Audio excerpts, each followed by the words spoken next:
देखिए, आज का जो वीडियो है भूमि कब्जे विवाद में वैध दस्तावेज भूमि कब्जा कानून को लेकर सुप्रीम कोर्ट का क्या फैसला है, इससे रिलेटेड है। देखिए, आज मैं आपको सुप्रीम कोर्ट का एक बहुत ही महत्वपूर्ण जजमेंट के बारे में जो है बताऊंगा, जो आपको भविष्य में हर वक्त काम आवेगा। समझ रहे हो? मतलब आज की जो मेरी जो वीडियो होने वाली है वो जमीन से कब्जे से जुड़ी हुई वीडियो है। समझ रहे हो? देखो, कई लोग कोर्ट आते हैं और ये बताते हैं कि उनकी जमीन पर किसी दूसरे व्यक्ति ने जो है कब्जा करके रखा है, या फिर उनकी जमीन को वो खुद ही जमीन को बता रहा है। समझ रहे हो? मतलब कि या फिर उनकी जमीन को जबरन वह कब्जा किया जा रहा है उनकी जमीन को। समझ रहे हो? ऐसा स्थिति है। मतलब बहुत सारे लोग 10-20 लोग जो है आकर के अचानक उनकी प्रॉपर्टी पे दीवार देने लगते हैं और बाउंड्री वॉल करने लगते हैं। समझ रहे पा रहे हो? तो इस तरह की कंडीशन में उन्हें क्या करना चाहिए, क्या एक्शन लेना चाहिए? और कई बार ऐसा भी होता है, कई लोग आते रहते हैं, कई लोग, और वो यह बताते हैं कि यह संपत्ति जो हमारे पास है यह हमें अपने बाप दादाओं से जो है मिली हुई है, और उसके बाद अभी तक कोई दूसरा व्यक्ति आकर के जो है यह कह रहा है कि यह संपत्ति हमारी है, आपकी कैसे हो गई, या आप इस जमीन पे आपने कैसे मकान बना लिया। समझ रहे हो? या आप जो है कैसे इस जमीन पर खेती बाड़ी कर रहे हो। तो कई तरह के मामले इस तरह के आते हैं। तो सबसे पहले मैं आपको बता दूं, अगर आपकी संपत्ति पे कोई भी व्यक्ति जो है अचानक 10, 20, 30 लोग जो है आकर के आपकी संपत्ति पर कब्जा कर लेते हैं, बाउंड्री वॉल देने लगते हैं, तो सबसे पहले आपको क्या करना चाहिए? सबसे पहले आज की डेट में आप जब भी आपको इस तरह की बात पता चलती है तो आपको अपने साथ अपना मोबाइल फोन जरूर ले जाना चाहिए, और वहां पे जमीन आपका कब्जा हो रहा है उसकी एक वीडियो जरूर बना ले। समझ रहे हो? साथ ही उसके आपको उसके खिलाफ अगर 10-20 लोग हैं तो वहां पर जाकर के आपराधिक किस्म का तो वह डायरेक्ट नहीं जाना चाहिए, लेकिन क्योंकि अगर आप वहां पर जाएंगे तो आपके साथ मारपीट हो सकता है वो आपराधिक किस्म का लोग हो, खून खराबा भी हो सकता है। समझ पा रहे हो? तो आपको इसकी सूचना तुरंत अपने नजदीकी जो भी पुलिस स्टेशन है, ठीक है, उनको जाकर के आपको दे देनी है, यानी कि थाने में दे देनी है। ठीक है? और वो वीडियो भी आपको दिखानी चाहिए, फोटो भी आपको दिखानी चाहिए, फोटो भी खींच लेना है।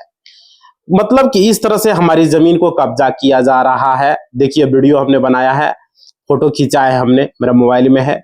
समझ रहे हो? अपने थाने में एक आवेदन लिख के दे देना है। और अब ये तो हो गई बात अगर आपकी जमीन पे अचानक से कोई व्यक्ति कब्जा कर रहा है, लेकिन कई बार ऐसा भी होता है, कई लोग जो है कि संपत्ति पे कई लोग दावा भी करते हैं कि यह संपत्ति हमारा है। समझ रहे हो? तो आपने मेरे पिता से गलत तरीके से ले लिया, या आपने या मेरी जमीन ले ली, वह आपको जो डॉक्यूमेंट है वो सही नहीं है, इस तरह की बात बोलता है। तो यह जमीन हमारी थी, हमारे पूर्वजों की संपत्ति थी।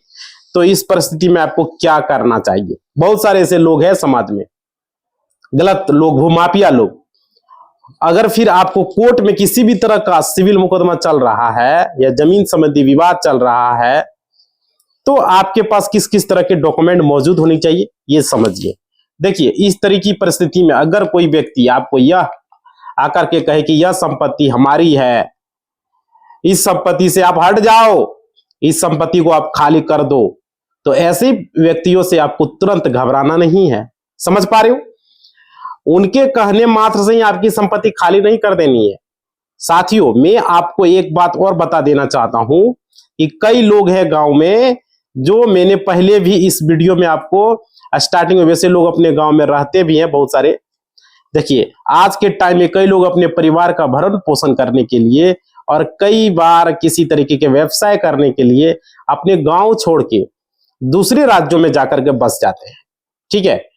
और ऐसे व्यक्ति जो अपने गांव छोड़ करके दूसरे राज्यों में बस गए हैं या रोजी रोजगार करने के लिए गए हैं, वैसे व्यक्तियों की जो संपत्ति होती है उन पर अवैध कब्जाधारियों की नजर सबसे पहले होती है, समझ रहे हो, क्योंकि वो यह जानते हैं कि सामने वाला व्यक्ति जो वहां मौजूद नहीं है और उसकी संपत्ति को आसानी से कब्जा किया जा सकता है।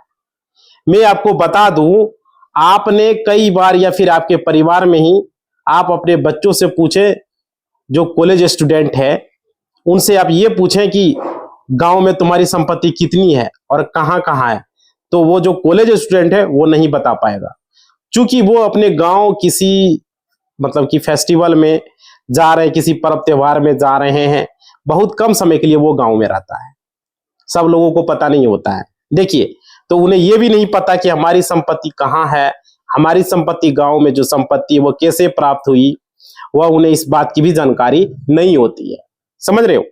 तो इस संपत्ति में वह कैसे प्राप्त हुआ और वो उन्हें इस बात की जानकारी नहीं होती है, क्योंकि वह बहुत कम समय के लिए गांव में रहते। यहीं से शुरू होता है जमीन पर, आपकी जमीन पर दूसरे जो कब्जाधारी है उसका भाई शासन, समझ रहे हो। और देखो, जो निगाह रखते हैं उनके बच्चे को भी कुछ पता नहीं होता है, उनके पिताजी को कुछ पता नहीं होता, क्योंकि उनके पिताजी भी लगातार बाहर रहे हैं, नौकरी कर रहे हैं, बाहर में रह रहे हैं, तो उन्हें संपत्ति की जानकारी नहीं है, तो उनकी संपत्ति को सबसे पहले कब्जा किया जाता है।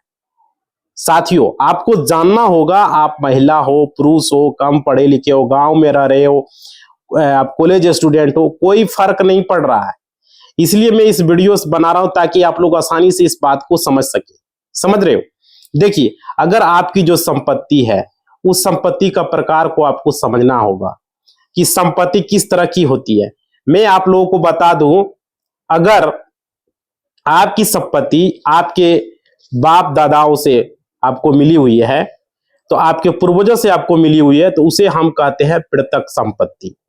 यह बात मैं इसलिए कह रहा हूं क्योंकि कोर्ट में कई लोग आते हैं जिन्हें यह नहीं पता होता है कि उनकी संपत्ति कैसी संपत्ति है, और तो पृथक संपत्ति या उन्हें संपत्ति को खरीदा इस बात को भी समझ नहीं पाते हैं वो, और वह यह कहते हैं कि हम पढ़े लिखे नहीं हैं। हर चीज आपको पढ़ने से ही जानकारी नहीं मिलती। कई बार आपको अपने गांव की जो वरिष्ठ व्यक्ति है, जो सीनियर सिटीजन है, जो कम पढ़े लिखे हैं या जो बिल्कुल पढ़े लिखे नहीं है, वो भी आपकी जमीन संबंधी महत्वपूर्ण बात आपको बता देगा। साथियों, अगर आपकी संपत्ति आपके पूर्वजों से प्राप्त हुई है तो वो आपकी संपत्ति पृथक संपत्ति है, और अगर आपकी संपत्ति पृथक संपत्ति है तो आपके पास उसका खतियान होना चाहिए। अब यह खतियान क्या होता है, तो ये खतियान में पूरी जमीन की डिटेल्स दी होती है, तो ये खतियान की कॉपी आपके पास जरूर होनी चाहिए, ठीक है। अब मान लीजिए कि आपके पास खतियान की कॉपी है, तो वो कॉपी सिर्फ क्या है, फोटो कॉपी है, सर्टिफाइड कॉपी नहीं है। तो अगर आपके पास आपकी पृथक संपत्ति है और आपके पास उसकी सिर्फ फोटो कॉपी मात्र है, तो आपके पास उसकी सर्टिफाइड कॉपी भी होनी चाहिए। देखिए, तो आप अपने पास में जो भी पूर्वज की संपत्ति है उसको सर्टिफाइड कॉपी आपके पास मौजूद होने से बेनिफिट है। उसके बाद कई ऐसे व्यक्ति हैं ये बताते हैं कि उनके पिता की मृत्यु हो गई, उनकी माता की मृत्यु ने कोई संपत्ति को खरीदा ही था, समझ रहे हो, तो और उनकी मृत्यु हो गई तो उनके बच्चों को अब इस बात की जानकारी ही नहीं है।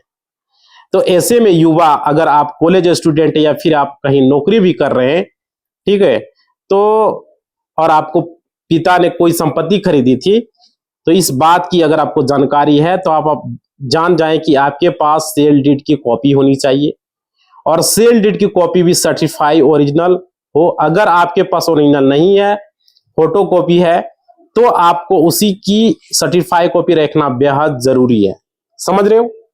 अब मैं आपको बता दूं, यह जो मैं सर्टिफाइड कॉपी की बात क्यों कर रहा हूं। सर्टिफाइड कॉपी अगर आप कहीं भी पुलिस स्टेशन में जाकर के दिखाते हैं, तो ये फिर कहीं कोर्ट में ही अगर आप उसे प्रेजेंट करेंगे तो उसकी वैल्यू होती है, समझ रहे हो। लेकिन सिर्फ और सिर्फ फोटो कॉपी की वैल्यू नहीं होती।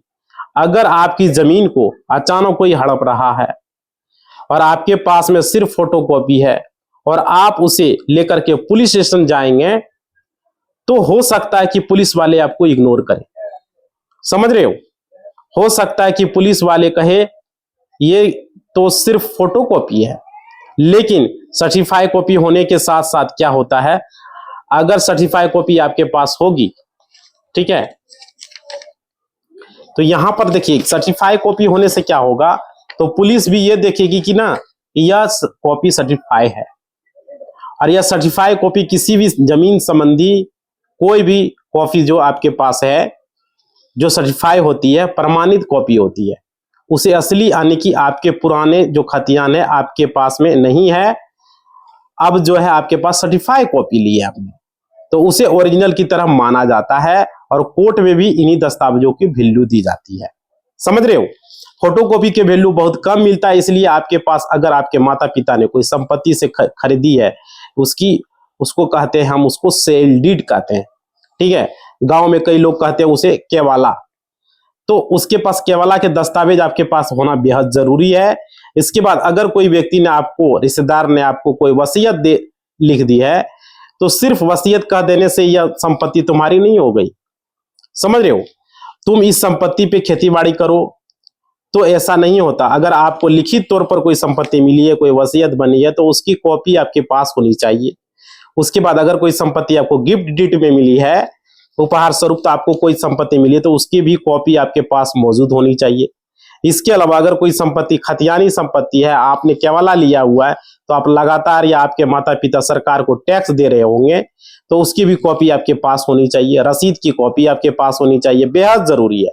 अगर आपकी संपत्ति आपके नाम से है, आपके पूर्वज के नाम से है, तो आपके पूर्वज या आपके माता पिता, ठीक है, सरकार को टैक्स दे रहे होंगे, लगान दे रहे होंगे, तो लगान की जो रसीद है वो आपके पास मौजूद होनी चाहिए। तो ये सभी जो दस्तावेज है मैंने आपको बताए, खतियान, केवाला, गिफ्ट डीड, वसीयत की कॉपी, सभी दस्तावेज आपके पास ओरिजिनल मौजूद होनी चाहिए। और अगर आपके पास फोटोकॉपी है, तो आपकी उसकी सर्टिफाइड कॉपी जल्द से जल्द आप अपने पास रखें, उसे निकाल लें, क्योंकि भविष्य में हर जगह आपको ये जरूरत पड़ेगी। ठीक है? और गांव में जो भी संपत्ति को कब्जा किया जाता है, जिनकी संपत्ति पे कब्जा होता है, वहां सबसे बड़ी कमी यही होती है कि सामने वाले व्यक्ति जिसकी संपत्ति है को कब्जा किया जा रहा है, उसके पास डॉक्यूमेंट ही मौजूद नहीं होता है। अब अगर आपके पास डॉक्यूमेंट मौजूद है, आपके ओरिजिनल डॉक्यूमेंट आपके पास मौजूद है, तो आपकी संपत्ति है, तो आप उस पर किसी व्यक्ति ने अवैध कब्जा कर लिया है, या आपके माता पिता ने कोई संपत्ति खरीदी है, ठीक है, और वो भी उसकी कॉपी उसके पास मौजूद है। समझ पा रहे हो? तो आपको वसीयत से अगर संपत्ति मिली है, देखिए, वसीयत से अगर संपत्ति मिली है, तो उसकी कॉपी आपके पास जो है मौजूद होनी चाहिए। इसके अलावा कई लोग ऐसे भी कहते हैं कि उन्हें संपत्ति या जमीन का जो टुकड़ा है वो सरकार द्वारा दिया गया है। क्यों दिया गया है भाई? क्योंकि उनके पूर्वज वह भूमिहीन थे, उनके पास जमीन व खाने रहने को बिल्कुल नहीं थे। सरकार के द्वारा उन्हें जमीन दिया गया, और कई लोगों को जो है यहाँ पर बिहार, झारखंड, उत्तर प्रदेश वगैरह में कई जगहों पर लोगों को जमीन दान में दी गई है। ठीक है, तो ऐसे सभी लोगों के पास सरकार एक पर्चा देती थी और एक डॉक्यूमेंट देती थी, लिख करके दिया जाता था कि यह संपत्ति आपको दी जा रही है, तो उसकी कॉपी भी आपके पास मौजूद होनी चाहिए। यह दस्तावेज आपको रखने होंगे। अगर आपकी संपत्ति आपके पास में है, या संपत्ति को आप चाहते हो कि हमारे बच्चे उस संपत्ति को रख सके, तो उस पर मौजूद हो सके, तो उस पर कायम हो सके, तो आपको यह दस्तावेज रखना पड़ेगा। समझ रहे हो? अगर यह दस्तावेज नहीं रखते हो, तो संपत्ति आपके पास हो सकता है कि न रहे, या फिर आपके बच्चे जो है कोर्ट में वह हर डेट पे आते रहेंगे भाई। समझ रहे हो? तो आपको ये सभी दस्तावेज होने चाहिए आपके पास, बेहद जरूरी है अगर आपकी संपत्ति है तो।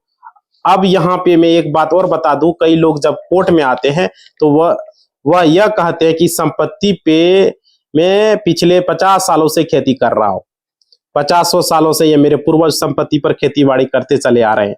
दोस्तों, अभी वर्तमान में कई लोग आप कोर्ट में देखे होंगे, वह बताते हैं कि एक जमींदारी की वो रसीद दिखाते हैं भाई। तो इस तरह की बातें यहाँ पर देखने को मिलता है। तो यहाँ पर समझ लीजिए आपको क्या करना। और अगर आप उस पे कर रहे हो, दूसरा व्यक्ति यहाँ पे आता है, वह कहता है कि यह संपत्ति हमारे पूर्वज की है, तो ऐसी परिस्थिति में आपको आपस में झगड़ा भी हो जाता है। करने से आपको ये जानना पड़ेगा कि आपके पिता को, आपके पूर्वजों को संपत्ति लिखित तौर पर मिली है या नहीं मिली। तो देखिए दोस्तों, कई बार गांव में देखा गया है, कई लोग जो होते हैं जिनके पास बहुत अधिक संपत्ति होती है, उन्होंने कई बार लोगों को सिर्फ मौखिक तौर पे ये कह दिया है कि आपकी जो यह जमीन है मैंने आपको दे दी है, और आप इस प्रकार खेती बाड़ी करो और इसे अपना बना करके रखो, इस पर घर बनाओ, मकान बनाओ, इस तरह ही बातें होती है और लोग भरोसे में रहते हैं। और उनके पूर्वज जो थे, जिन्होंने जमीन को किसी व्यक्ति को दे दिया, मौखिक तौर पर दान दे दिया, और लेने वाले ने जो है अब इस जीव दुनिया में वो नहीं है, उसका बेटा है, उसका पोता है, लेकिन अब उनके बच्चे जो है वहां पे रह रहे हैं और उनके भविष्य में जो बच्चे हैं जिन्होंने जमीन दान दिया था, उनके बच्चे जो है अपनी जमीन को जांच पड़ताल कर रहे हैं जिन्होंने दान दिया। और इस परिस्थिति में अगर आपने भी लगातार 100 साल या 200 सालों से आपके परिवार उस जमीन पर रह रहे हैं, फिर खेती बाड़ी कर रहे हैं, तो आपको इस तरह की संपत्ति के लिए एडवर्स पोजीशन का केस करना चाहिए, ठीक है। लेकिन यहाँ पे क्या है, अगर आप इसे नहीं कर पाओगे तो फिर जिस व्यक्ति के पास पूरे डॉक्यूमेंट होंगे, जमीन का जो पूरे दस्तावेज होंगे, वह उस संपत्ति पे दावा करेगा। तो आपके पास सिर्फ मौखिक ही किसी संपत्ति ने कह दिया कि सिर्फ कहने पर से मैं उस संपत्ति पे खेती बाड़ी कर रहा हूं, तो वह संपत्ति आपकी नहीं हो जाएगी। ये चीजें समझ लीजिए। साथियों, इस तरह का मामला सुप्रीम कोर्ट में 2008 में जिसका जजमेंट आया, जिसे आप लोगों को पढ़ना बेहद जरूरी है। आप गूगल पे जाकर के सर्च कर सकते हो, जो भी कॉलेज स्टूडेंट है आप इसे आसानी से सर्च कर सकते हो, इसकी कॉपी भी निकाल करके आप पढ़ सकते हो। यह मामला है अनाथुला सुधाकर बनाम पी बुच्चू रेड्डी। इसका नाम मैं डिस्क्रिप्शन में लिख दूंगा, लेकिन आप इस जजमेंट को डाउनलोड कर सकते हो। 2008 का ये जजमेंट है, ये हर जमीन विवाद में आपके काम में आएगा। और देखिए, तो आपको ये भी चीजें दिखानी होगी कि संपत्ति किस तरह की है, आपको कैसे मिली, कौन कौन से दस्तावेज हैं जो आपके पास मौजूद होनी चाहिए। और इस सुप्रीम कोर्ट के जजमेंट की जो बातें कही गई है, उसी के अनुसार मैंने आपको बात बताई है, समझ रहे हो। तो आप इस जजमेंट की कॉपी को आसानी से डाउनलोड कर सकते हो और इसे पढ़ सकते हो। ये मेरी वीडियो के में हमने आपको बताया है। तो भाई ये चीजें हैं क्लियर, हमने कर दिया आप लोग का कि जमीन से संबंधित अगर भूमि में कोई कब्जा होता है तो क्या क्या डॉक्यूमेंट आपको चाहिए, क्या क्या रखना है, क्या क्या सावधानी बरतना है, पूरा आज का वीडियो में हमने क्लियर कर दिया। समझ पा रहे हो। तो आप लोग अगर चैनल पर जुड़े हो तो उस चैनल को सब्सक्राइब कर दो भाई, आपका सब्सक्राइब ही मेरा मोटिवेशनल होता है। लाइक नहीं किया वीडियो को, लाइक कर दो, ठीक है, क्लिक करके, और घंटी को नहीं बजाए तो बजा दो, और ऑल के निशान पर क्लिक कर दो। और देखो, वीडियो के डिस्क्रिप्शन में टेलीग्राम इंस्टाग्राम का लिंक है, टेलीग्राम ज्वाइन करना, इंस्टा को फॉलो करना। और कुछ सवाल है तो वीडियो के डिस्क्रिप्शन में के नीचे कमेंट बॉक्स में आप अपना सवाल भी लिखेंगे, आपका सवाल का हम इंतजार करेंगे। समझ पा रहे हो। कुछ भी सवाल है जमीन से रिलेटेड, कोर्ट से रिलेटेड, कोई भी आप पूछ सकते हो, बैंक से रिलेटेड। इसी बात के साथ इस वीडियो को हम समाप्त कर रहे हैं। जय हिंद, जय भारत। लाइक शेयर कमेंट जरूर करें।